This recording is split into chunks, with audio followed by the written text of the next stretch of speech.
You ask Tiger to solve. This deals with linear equations with one unknown. The final result is 8 equals 24. Let's solve it step by step. Group all constants on the right side of the equation.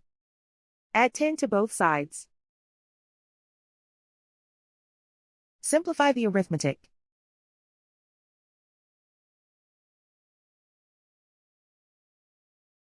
Isolate the a. Multiply both sides by 3. Group like terms. Multiply the coefficients. Simplify the fraction. Simplify the arithmetic. And so the final result is 8 equals 24.